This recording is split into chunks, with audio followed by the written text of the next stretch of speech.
సినిమాతో బంధువులారా ఆసుపత్రి వారి సౌజన్యంతో మనం ఈ కార్యక్రమాన్ని ప్రారంభించుకున్నటువంటి ఈ యొక్క కార్యక్రమంలో ఈ ఆత్మ అంటే ఏమిటి అనేటువంటి దాని గురించి ఈ యమధర్మరాజు నచికేతుడికి చెప్పినప్పుడు ఈ ఆత్మ అనేటువంటిది హృద్గృహలో ఉంటుంది, ఇది ప్రకాశవంతమానంగా ఉంటుంది అని యమధర్మరాజు చెప్పటం జరిగింది. ఈ ఆత్మ దర్శనం ఎప్పుడూ మామూలు జీవరాశులన్నింటికీ కలుగుతుంది అని చెప్పేటువంటి సందేహంతో ఈ నచికేతుడు అడిగిన ప్రశ్నకి యమధర్మరాజు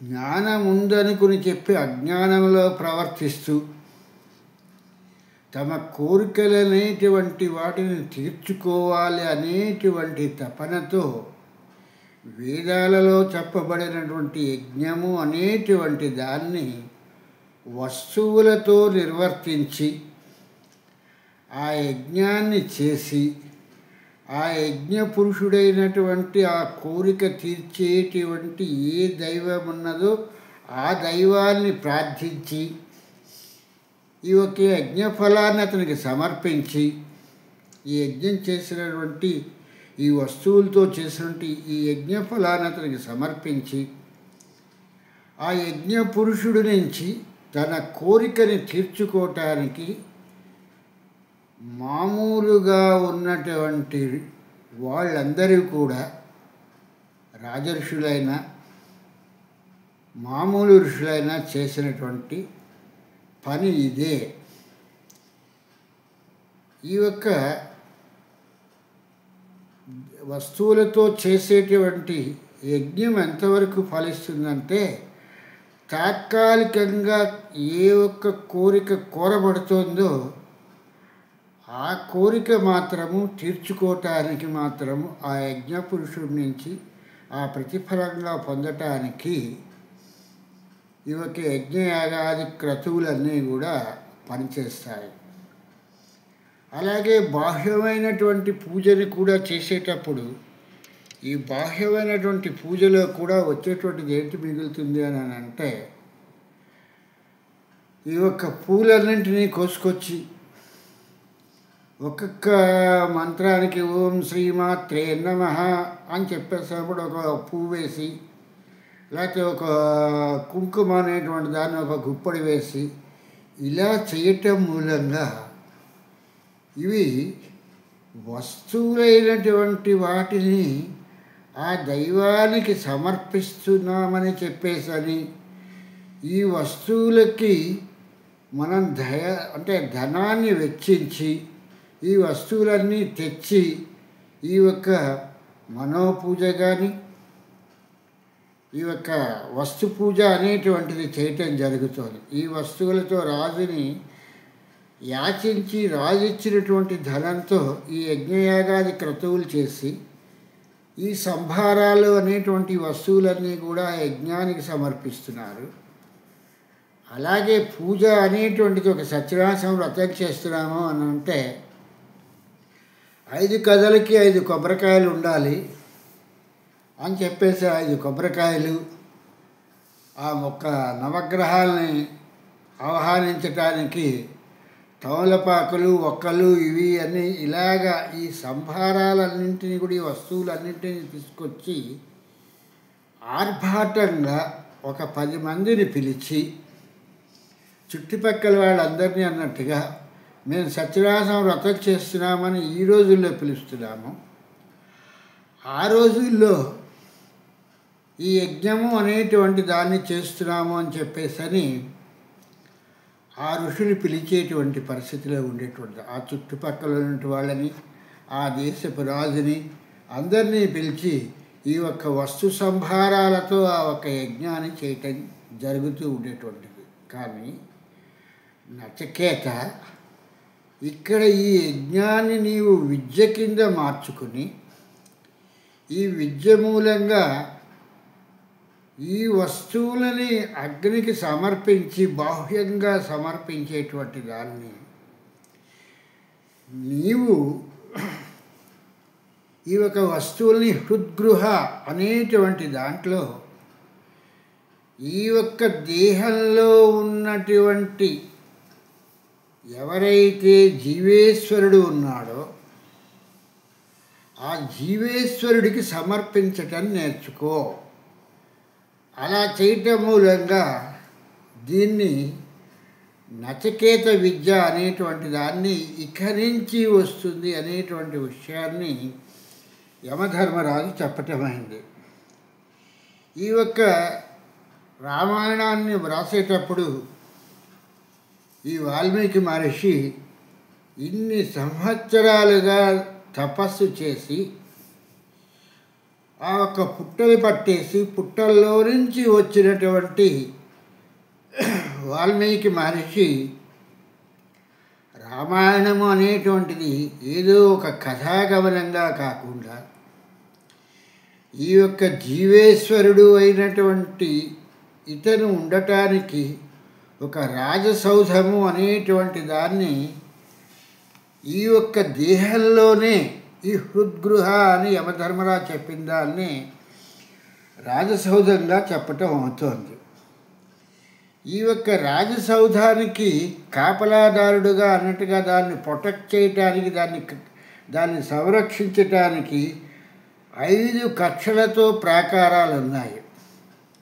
ఈ 5 కక్షలతో ఉన్నటువంటి ప్రాకారంలో ఈ అన్నమయ కోశము, ప్రాణమయ కోశము, మనోమయ కోశము, విజ్ఞానమయ కోశము, ఆనందమయ కోశము అనేటువంటి ఈ 5 ప్రాకారాలు కూడా ఆ జీవేశ్వరుడు అయినటువంటి ఆ ఒక రాజసౌధంలో ఉన్నటువంటి అతన్ని రక్షించడం జరుగుతోంది. ఈ యొక్క దశరథుడి తాలూకు అంటే ఈ ఆత్మనే ఇక్కడ ఈ వాల్మీకి మహర్షి ఎలా చెప్పారంటే దశరథుడు అనేటువంటి ఒక నామధేయంతో చెప్పటం జరిగింది. ఒక పేరుతో, ఒక రాజుగా, ఒక గుర్తుండేటట్టుగా ఈయన చాలా చక్కగా వాల్మీకి మహర్షి ఈ యొక్క దశరథుడు అనేటువంటి పేరుని ఆత్మకే పెట్టాడు. ఈ ఆత్మకి ఈ యొక్క కౌసల్య, సుమిత్ర, కైకేయి అనేటువంటి ఈ త్రిగుణములు కూడా ఈ త్రిగుణాలకు వచ్చేటప్పటికి సత్వగుణము, రజోగుణము, తమో గుణము అనేటువంటి వాటిని ఈ యొక్క ఆత్మకి భార్యలుగా చెప్పటం జరిగింది.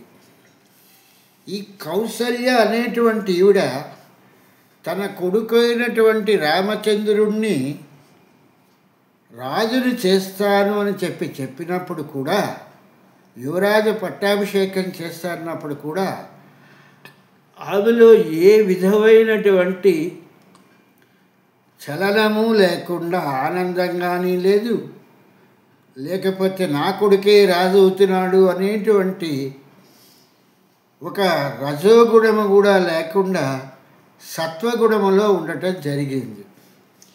ఇదే విషయాన్ని సుమిత్రకి కూడా తెలిసినప్పుడు సుమిత్ర ఏమనుకుందంటే అక్కగారి కొడుకైనటువంటి ఈ సత్వగుణానికి సంబంధించినటువంటి వాడు రాజు అయితే రాజ్యమంతా కూడా సత్వంతో అన్నట్టుగా సత్తుతో ఉంటుంది అనేటువంటి విషయాన్ని ఈ యొక్క సుమిత్ర ఆలోచించడం జరిగింది. ఇక్కడ చాలా తెలివిగా వాల్మీకి మహర్షి కైకేయి అనేటువంటి ఈ యొక్క పాత్రని ఈయన ఏం చేశారంటే ఈ యొక్క తమో గుణంగా చెప్పటం జరిగింది. ఈ తమో గుణానికి ఎవరైనా సరే ఏదైనా చెప్పినప్పుడు ఉద్రేకం చెందేటువంటి స్వభావం ఉంది అని మనకి చెప్పటానికి ఈ మందర అనేటువంటి ఒక దాసిని తీసుకుని ఈ యొక్క సత్వగుణానికి సంబంధించినటువంటి కౌసల్య తాలూకు కుమారుడు రాజు అవుతున్నాడు, నీవు ఈ యొక్క తమో గుణంలో ఉండి సత్వగుణం నీ మీదకి వచ్చి నిన్ను అణగదీసేస్తుంది. ఆ యొక్క రాముడు తాలూకు తల్లి రాజమాతగా ఉంటుంది, నీవు ఆమెకి దాసీగా ఉంటావు అని ఈవిడ మొదట చెప్పినప్పుడు సత్వగుణం చాలా గొప్పదే కదా, కనుక రాముడు రాజు అయితే మనకి ఆనందమే కదా అని చెప్పేసని కైక చేత అనిపిస్తాడు. ఈ యొక్క దాసి అయినటువంటి ఈమె మళ్ళీ ఈ మందర అనేటువంటిది ఈమె మళ్ళీ ఈ యొక్క తమో గుణాన్ని దాన్ని లేపుతుంది. నీవు ఆలోచించినట్టు కాదు, సత్వగుణము అనేటువంటిది దేహంలోకి వచ్చినప్పుడు ఇక ఏ విధమైనటువంటి ఉద్రేకాలు, ఆవేశాలు, ఆలోచనలు అనేటువంటివి ఏవీ ఉండవు.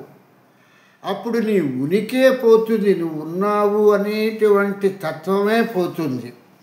కనుక తమో గుణంగా నువ్వు ఉండాలి అని అన్నప్పుడు ఈ సత్వగుణాన్ని అయినటువంటి సత్వగుణ కుమారుడైనటువంటి రాముడిని ఈ యొక్క అరణ్యానికి పంపించి నీ కొడుకైనటువంటి భరతుడిని నీవు రాజుగా యువరాజు పట్టాభిషేకం చేసుకుంటే ఈ దేహం అనేటువంటి ఈ యొక్క సామ్రాజ్యానికి నీ తాలూకు కుమారుడు భరతుడు అనేటువంటి వాడు రాజుగా అయినప్పుడు నీవు రాజమాత అవుతావు. అంటే ఈ దేహం అంతా కూడా తమో గుణంతో నిండిపోతుంది అనేటువంటి విషయాన్ని ఇక్కడ ఈ యొక్క ఈ యొక్క దాసి చెప్పటం జరిగింది. ఇటువంటి విషయాలు విన్నటువంటి అంటే ఒకరు చెప్పినటువంటి విషయాలు తమో గుణానికే వస్తుంది తప్పితే సత్వగుణానికి కానీ రజోగుణానికి కానీ ఈ చెప్పుడు మాటలు వినేటువంటి తత్వం ఉండదు. ఈ మందర చెప్పినటువంటి మాటలు ఈ తమో గుణము అనేవంటే ఈ యొక్క బుద్ధి మినహాయించి మనస్సు మిగిలినటువంటి చిత్తము చెప్పేటువంటి మాటల్ని ఈ యొక్క తమో గుణం వింటోంది అనేటువంటి విషయాన్ని ఇక్కడ వాల్మీకి మహర్షి ఈ దశరథుడు అనేటువంటి ఆత్మని తీసుకుని అతని భార్యలైనటువంటి కౌసల్య, సుమిత్ర, కైకేయి అనేటువంటి ఈ యొక్క నామధేయంతో ఈ త్రిగుణాలు అనేటువంటి వాటికి ఇటువంటి పేర్లను ఇచ్చి ఈ పేర్లతో తమో గుణములో ఉన్నటువంటి కైకేయిని రెచ్చగొట్టడం జరిగింది అనేటువంటి విషయాన్ని ఇక్కడ రామాయణంలో ఈ విషయాన్ని రాయటం జరిగింది వాల్మీకి మహర్షి. అంతేగాని దశరథ మహారాజు తాలూకు భార్యలైనటువంటి కౌసల్య, సుమిత్ర, కైకేయి అనేటువంటి వాళ్ళు ఉన్నారు, ఈ యొక్క రాజ్యం రాముడిదైపోతే భరతుడు దాసుడైపోతాడు అనేటువంటిది కాకుండా ఆయన వేదానికి అర్థం ఎలాగుంది, ఉపనిషత్తు భాష్యం ఎలాగున్నది అనేటువంటి విషయాన్ని ఇక్కడ చెప్పటం జరిగింది.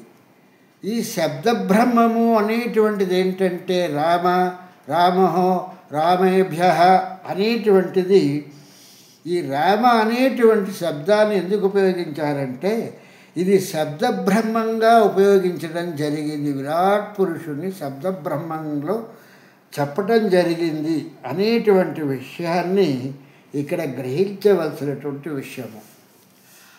ఆత్మ పరిత్యాగము అనేటువంటి దాన్ని కలిగినటువంటి ఈ ఆత్మజ్ఞానాన్ని ఆత్మగా మాత్రమే దశరథుడు ఉన్నాడు. ఈ ఆత్మజ్ఞానము లేకపోవటం మూలంగా ఈయన ఏమని పరితపించాడు అని అంటే నాకు పుత్రులు లేరు, నాకు కొడుకులు లేరు, పుత్రులు లేరు అని చెప్పేసని ఈయన చాలా అనుకున్నంటే ఆత్మజ్ఞానం కలగటము, ఆత్మకి జ్ఞానం కలగకపోతే, ఆత్మజ్ఞానం కలగకపోతే వచ్చేటువంటి ఇబ్బంది ఏమిటి అనేటువంటి విషయాన్ని ఇక్కడ ఈ వాల్మీకి మహర్షి చక్కగా చెప్పటం జరిగింది. ఈ గుణాలతో కూడుకున్నటువంటి ఆత్మ, ఈ కౌసల్య, సుమిత్ర, కైకేయి అనేటువంటి ఈ త్రిగుణాలతో కూడుకున్నటువంటి, అంటే సత్వ రజో తమో గుణాలతో కూడుకున్నటువంటి ఈ ఆత్మ, సత్వగుణం చాలా సాత్వికంగా ఉండటంతో దానికన్నా కూడా తమో గుణమైనటువంటి కైక మీదనే ఈయనకి ప్రేమ ఎక్కువ అనేటువంటి విషయాన్ని రామాయణంలో వ్రాయటం జరిగింది. ఇక్కడ ఈ విషయం ఇలా ఎందుకు రాశారు అని అంటే, ఈ యొక్క తమో గుణము ఒక్కసారిగా విజృంభించదు, సత్వగుణానికన్నా కూడా చాలా శాంతంగా ఉంటుంది. దీన్ని ఎవరైనా ఉద్రేకపరిచి చెప్పుడు మాటలు చెప్పినప్పుడు మాత్రమే ఈ యొక్క తమో గుణము ఉవ్వెత్తున లేస్తుంది తప్పితే అంతవరకు కూడా ఇది అణిగిపోయే ఉంటుంది. కనుక ఈ యొక్క ఆత్మ ఏమని తప్పుపడింది అంటే, ఈ తమో గుణము అనేటువంటి చాలా సాత్వికంగా ఉన్నది అనేటువంటి దాన్ని ఈ ఆత్మ భ్రమలో ఉండిపోయింది. దాన్నే ఇక్కడ వాల్మీకి మహర్షి చెప్తూ, దశరథ మహారాజు కైకకి 2 వరాలు ఇచ్చారు అని చెప్పేసి అన్నారు. ఆ వరాలు నీకు ఎప్పుడు కావాలంటే ఆ సమయంలోనే నువ్వు కోరుకుంటే నేను ఇస్తాను అని చెప్పేసి కైకకి ఈ దశరథుడు చెప్పాడు అని అంటే, నువ్వు ఇంత శాంతంగా ఉంటున్నావు కాబట్టి నీకు ఎప్పుడైనా ఏ అవసరమైనా వచ్చినప్పుడు నీవు నన్ను కోరితే ఈ ఆత్మ ఈ తమో గుణానికి 2 వరాలని అనేటువంటిది ఇస్తుంది, 2 కోరికల్ని తీరుస్తుంది అనేటువంటి విషయాన్ని ఇక్కడ చెప్పడం జరిగింది. ఈ గుణత్రయములు లేనప్పుడు గుణాతీత స్థితిలో ఆ ఒక ఆత్మ నిర్గుణ బ్రహ్మగా అది విరాజిల్లుతుంది. ఈ యొక్క త్రిగుణాలతో కూడుకోకుండా ఉంటే మాత్రమే నిగుణ బ్రహ్మంగా మాత్రమే దశరథుడు అనేటువంటి ఆత్మ ఎంతో శాంతంగా ఉంటుంది. దీన్ని తీసుకునే దశరథుడికి శాంత అనేటువంటి ఒక కూతురు ఉన్నది అనేటువంటి విషయాన్ని వాల్మీకి మహర్షి చెప్పటం జరిగింది. ఈ యొక్క గుణాల జోలికి రానంతసేపు కూడా ఈయనకి శాంత అనేటువంటి, అంటే ఆత్మకి శాంతి ఇచ్చేటువంటి ఒక శాంతి అనేటువంటిది ఒక ఆమెని పుత్రికగా చూపించడం జరిగింది. ఈమె పరమశాంతి అనే పేరున ఆ యొక్క దేశంలో పుత్రికగా, ఆ దశరథుడి తాలూకు పుత్రికగా ఈమె పేరు పొందింది. ఈమెను ఎవరికిచ్చి చేశారే అంటే, అంగదేశాధిపతి అయినటువంటి రోమపాదుడు అయినటువంటి ఈ యొక్క దశరథుడి తాలూకు మిత్రుడైనటువంటి అతని కుమారుడైనటువంటి ఋష్యశృంగునికిచ్చి వివాహం చేయటం జరిగింది. ఇక్కడ విషయ పరిజ్ఞానం ఏంటంటే, ప్రియమైన ఆత్మబంధువులారా, రామాయణాన్ని ఇలా విశదీకరిస్తూ ఇలా దీని గురించి చెప్పటం ప్రారంభిస్తే ఇందులో ఉన్నటువంటి కొన్ని అపభ్రంశాలన్నీ కూడా తొలగిపోవటం జరుగుతుంది. ఈ పరమశాంతి అనేటువంటి పుత్రిక, ఈ శాంతి అనేటువంటి ఆవిడ్ని అంగదేశంలో ఉన్నటువంటి రోమపాదుడు అనేటువంటి దశరథుడి తాలూకు స్నేహితుడైనటువంటి ఆ ఒక రోమపాదుడి తాలూకు కొడుకైనటువంటి ఋష్యశృంగుడికి ఇచ్చి పెళ్లి చేయటం జరిగింది. ఆత్మ అనేటువంటి పదాన్ని దశరథుడిగా మనం తీసుకున్నట్టయితే, ఈ దేహమనే అంగదేశాధిపతి స్నేహితుడు అవటం వలన శాంతమగు, అంటే పరమశాంతిని ఈయన కోల్పోయాడు. ఎందుకని? ఋష్యశృంగుడికిచ్చి ఈ యొక్క కూతుర్ని వివాహం చేయటం మూలంగా, అంటే స్నేహితుడి తాలూకు కొడుకైనటువంటి ఋష్యశృంగుడికిచ్చి ఈ శాంతిని ఆయనకిచ్చి వివాహం చేయటం మూలంగా ఈ యొక్క పరమశాంతం కోల్పోవటం జరిగింది అనేటువంటి విషయాన్ని ఇక్కడ వాల్మీకి మహర్షి ఈ యొక్క విషయాన్ని చెప్పడం జరుగుతోంది. ఇదే విషయాన్ని తీసుకుంటే ఇక్కడ అంగదేశాధిపతి అయినటువంటి ఈ రోమపాదుడు అనేటువంటి అతను అంగదేశంలో ఉన్నాడు అని చెప్పేసేటువంటి విషయాన్ని చెప్పడం జరిగింది. ఇదే అంగదేశాన్ని తీసుకున్నట్టయితే మహాభారతంలో కూడా దుర్యోధనుడి తాలూకు స్నేహితుడైనటువంటి కర్ణుడు అంగదేశాధిపతే. అంటే ఇక్కడ ఎందుకు ఈ యొక్క విషయాన్ని నేను విశదీకరిస్తున్నానంటే, అంగదేశము అంటే ఈ దేహం అనేటువంటి దానికి ఉన్నటువంటి ఈ అంగాలన్నింటినీ కలిపిన ప్రదేశం ఏదైతే ఉన్నదో దానిలో ఉండేటువంటి వాడు అంగదేశాధిపతి అనేటువంటి విషయాన్ని మనం గ్రహించాలి అనేటువంటి విషయంలో ఇటు వాల్మీకి కానీ అటు వేదవ్యాసుడు కానీ ఈ యొక్క కథాగమనాన్ని రాయటం జరిగింది తప్పితే ఇదేదో వ్యక్తుల్ని తీసుకుని ఆ వ్యక్తుల తాలూకు గుణగణాలని తీసుకుని ఇదేదో రాచరికల్లాగా ఒక పుస్తకాన్ని ఒక గ్రంథాన్ని రాసేసి ఆ రాజులకి సమర్పించి కృతిని అమ్మని ఆ యొక్క పోతన గారికి బ్రతుకే కరువైపోలేదా అన్నట్టుగాను ఇక్కడ వాల్మీకి మహర్షి కానీ వేదవ్యాసుల వారు కానీ ఈ యొక్క గ్రంథాలను రాసి ఏ ఒక్క ప్రభువులకి అంకితం చేయలేదు. అందుకే ఈ విషయాన్ని గ్రహించినటువంటి పోతనామాచ్యుల వారు కూడా నేను ఈ యొక్క భాగవతాన్ని ఎవరికి కూడా నేను అంకితం ఇవ్వను అనేటువంటి విషయాన్ని అల్ల కర్ణాట కిరాట కీచకులక అమ్మగా త్రిశుద్ధిగా నమ్ము భారతి అని చెప్పడానికి గల కారణం ఏంటంటే ఇది ఎవరి మెప్పుకో మేర్భానికో ఓ 10 మంది వినాలి అని చెప్పేటువంటి కథాగమనంలో చెప్పవలసినటువంటి విషయం కాదు. కాబట్టి ఇది గురువును ఆశ్రయించి నేర్చుకోవలసినటువంటి విషయం కాబట్టి అజ్ఞానాంధకారంలో ఉన్నటువంటి వాళ్ళు ఏం చేస్తారంటే తండోపతండాలుగా ఈ యొక్క గుంపులుగా చేరి ఇలాంటి కథని రామాయణము భారతము అనేటువంటి కథని బజార్లోను దేవాలయాల్లో, అంటే దేవాలయం అంటున్నారు కానీ అది బజార్లో ఒక స్థలంలో బహిరంగంగా ఉన్నటువంటి ప్రదేశంలో కట్టబడినటువంటిది. అటువంటి వాటిల్లో కూర్చుని నేర్చుకుని మాకేదో జ్ఞానం వచ్చేసింది అని చెప్పేసని ఇటువంటి మాటలు వీళ్ళు అనుకుంటున్నారు. ఆ మెళ్ళో దండ వేసి ఎవరినైతే చెప్పమంటున్నారో ఆ ప్రవచకుడికి ఈ ఒక్క విషయాలు ఏవి కూడా తెలియకుండా ఆ చదివిన పుస్తకంలో ఉన్నటువంటి కథని పట్టుకుని ఆ కథని సాగదీసుకుంటూ అన్నట్టుగా చెప్పినంత మాత్రం చేతన ఈ యొక్క ఆత్మ లక్షణం అంటే ఏమిటి అనేటువంటిది ఈ యొక్క దేహాలకి అర్థం కాదు. అందుకే దశరథుడు అనేటువంటి పేరు పెట్టి ఆ దశరథుడికి శాంత అనేటువంటి కుమార్తెని కలిగినది అని చెప్పేసని, ఆ శాంత ఎవరికి కలిగింది?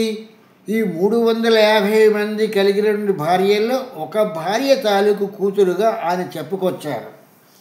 ఈ యొక్క త్రిగుణాల్లో ఈ కౌశల్యకి కానీ సుమిత్రికి కానీ కైకేయికి కానీ ఎవరికి కూడా ఈ శాంత పుట్టలేదు.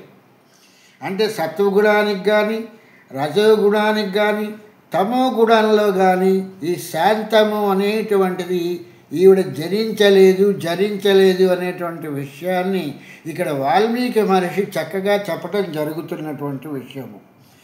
ఇటువంటి శాంతని ఆయన ఏం చేశారంటే ఈ యొక్క అంగదేశాధిపతి అయినటువంటి ఈ భుజాలు, కాళ్ళు, చేతులు, కళ్ళు, ముక్కు, ఈ అంగాలన్నీ కలిగినటువంటి ఈ యొక్క దేశము అంటే ఈ యొక్క దేహానికి కలిగినటువంటి కుమారుడు ఎవరైతే ఉన్నాడో ఋష్యశృంగుడు అనేటువంటి అతనికిచ్చి వివాహం చేసి ఈ శాంతని అంగదేశానికైనటువంటి ఋష్యశృంగుడికి ఇవ్వటం మూలంగా ఈయన దగ్గర నుంచి అంటే ఆత్మ దగ్గర నుంచి ఈ శాంతి అనేటువంటి దాన్ని తొలగించబడటం జరిగింది. ఈ తొలగించబడటం మూలంగా ఇప్పుడు ఏమైంది, ఈ యొక్క సత్వ రజో తమో గుణాలు మాత్రమే, ఈ యొక్క ముగ్గురు భార్యలు అని చెప్పేటువంటి వాళ్ళు మాత్రమే మిగిలిపోయారు. ఈ 350 అనేటువంటి వీళ్ళందరూ కూడా నామకే వాస్తి అన్నట్టుగా వీళ్ళు భార్యలుగా ఉన్నారు తప్పితే వీళ్ళ ప్రాముఖ్యత అనేటువంటిది ఎక్కడా కూడా చూపించబడలేదు.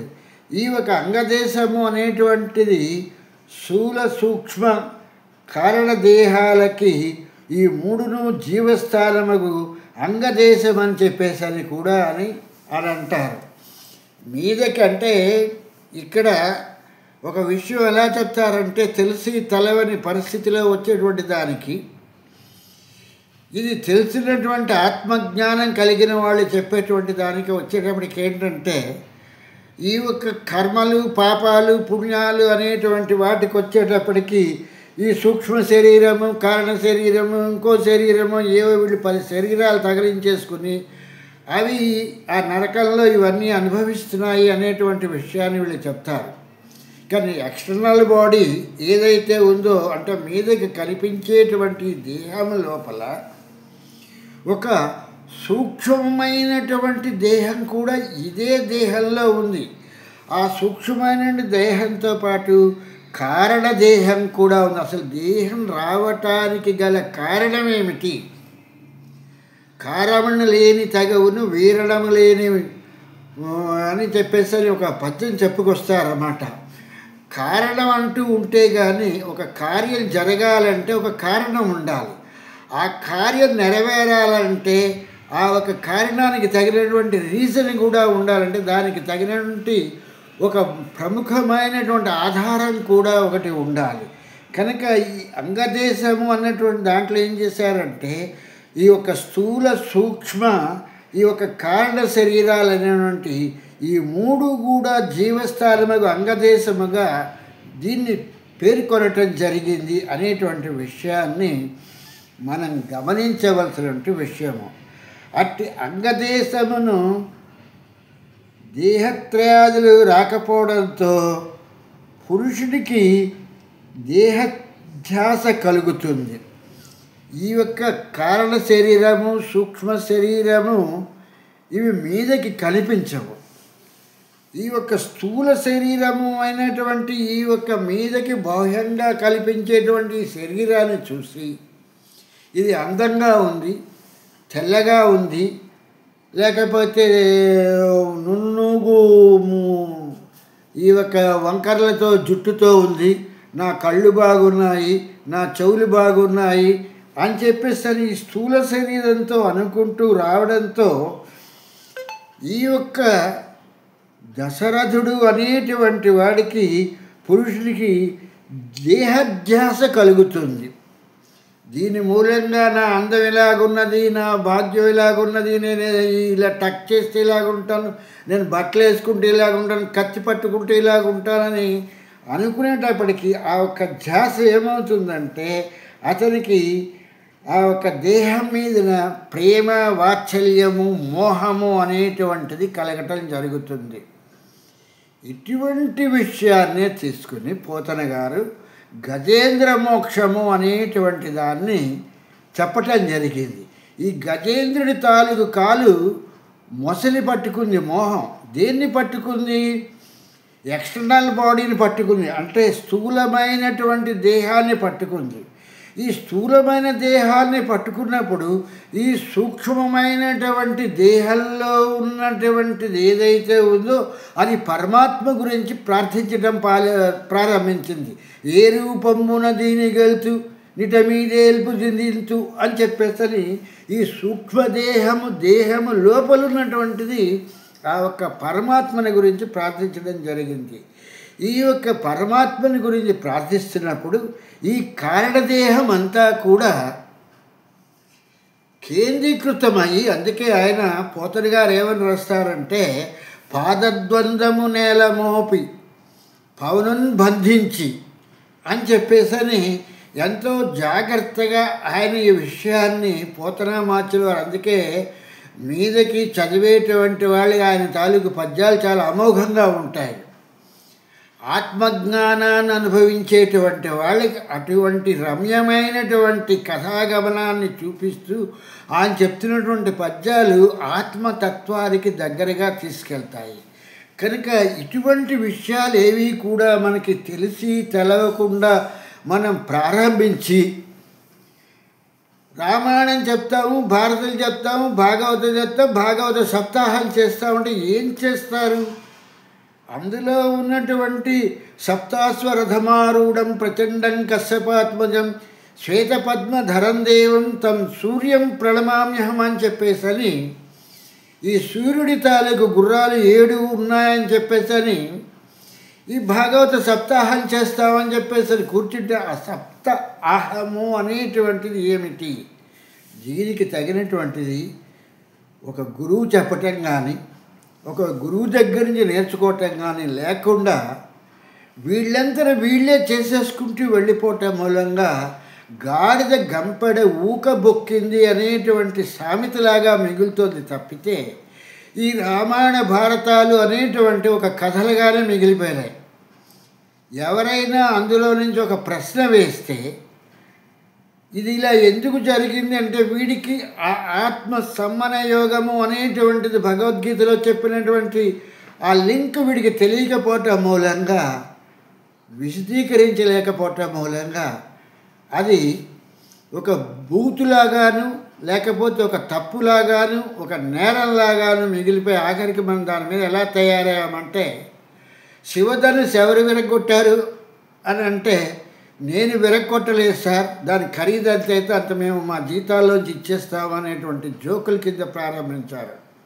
అసలు శివధనుస్సు అంటే ఏంటి, దాన్ని ఎందుకు విరవాల్సి వచ్చింది అనేటువంటి విషయాన్ని ఆత్మజ్ఞానంలో తెలుసుకుంటే ఇలాంటి పిచ్చి సంభాషణలు ఉండవు అనేటువంటి విషయాన్ని గ్రహించి ఆ ఒక వెంకటనాథుడి తాలూకు అనుగ్రహంతో మనకి చక్కని గురువులు లభించి ఈ యొక్క ఆత్మజ్ఞానాన్ని ప్రసాదించి ఆ నయన కాంతుల వెలుగులోన ఆ ఒక అయ్య అప్ప అనేటువంటి ఆయన మనకి దారి చూపిస్తారనుకుంటూ స్వామి శరణం, స్వామి శరణం, స్వామియే శరణమయ్య.